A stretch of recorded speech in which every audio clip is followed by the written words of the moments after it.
อ้าวตอนเสาร์วันจันทร์หลังพายุมาหัวสวนก็ไปเพิดเลยทั้งกอไผ่ทั้งต้นกล้วยลมเนรนาศไปเลย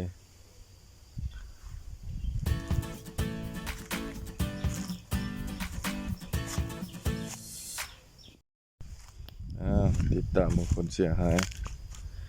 จากลมพายุมันต้นก็ไปหมดเลยลมเดรดาไปหมดเลยใครแต่กล้วยนี่บ่ลมนี่เครือบักใหญ่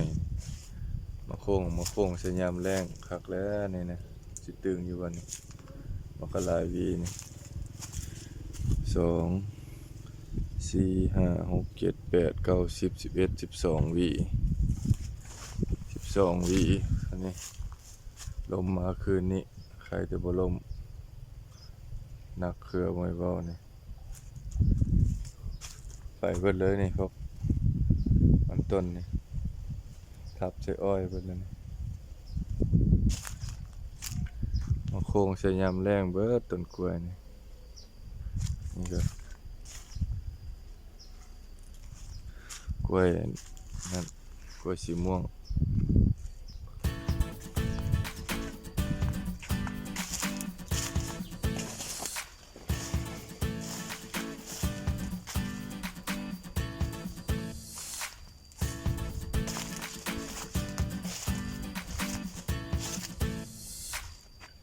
ต้นพร้าวจะไปก็ยังมีต้นอ้อยเนาะเป็นกำลังใจกำลังสับเดือนประมาณเดือน6ก็น่าจะสูงดิบหัวแล้วนะมาเลาะลมต้นกล้วยลมจากต้นนี่เครือนี่ก็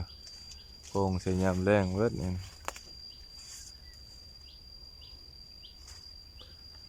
เลาะเบิ่งอ้อยนำใครจะอ้อยบ่ล่ม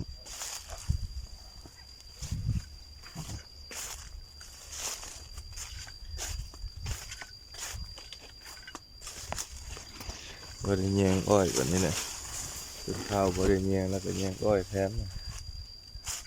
โค้งใส่ยามแรงเวิดนี่ตัวนี้ก็เกือบล่มเงียงเลยนี่เกือบพับได้หายังมาค้ำไว้เลยเงียงเล็กเสกอย่างนี้แล้วก็หลังจากฝนตกแล้วเนาะผ่านไปมื้อนึง